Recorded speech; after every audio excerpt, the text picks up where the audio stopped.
Araki est le Jobro dans la partie 6 de Jojo Bizarre Adventure. Dans toutes les parties, les Jojo sont toujours accompagnés d'un Jobro pour les accompagner dans leur aventure. Dans la partie 1, c'est Speedwagon, dans la partie 2, on a César, dans la partie 3, c'est Kakuin, dans la partie 4, c'est Okoyasu, dans la partie 5, c'est Bucciarati, et dans la partie 6, on n'en a pas vraiment. Quand on vérifie, Jolene ne passe pas énormément de temps avec d'autres personnes, elle est toujours très seule ou alors en groupe. Alors oui, c'est beaucoup plus compliqué d'être en duo dans un milieu carcéral, mais je pense que Araki a voulu créer un Jojo beaucoup plus indépendant. Et quand on voit le travail de Jolene, on remarque clairement une différence avec les autres Jojo. Et d'ailleurs, elle résout souvent ses problèmes seule, on se souvient du combat contre Viviano, Marilyn Manson ou alors Miu Miu. Du coup pour moi, là où j'en suis, dans cette partie, j'ai pas vraiment de Jobro attitré.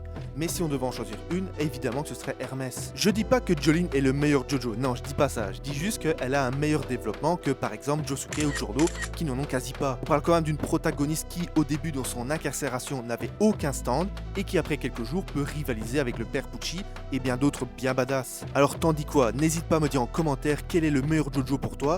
Pour ma part c'est encore Giorno mais Jolene le rattrape et j'ai pas fini la partie 6. Et d'ailleurs n'hésite pas à t'abonner aussi si tu veux d'autres contenus de ce genre là.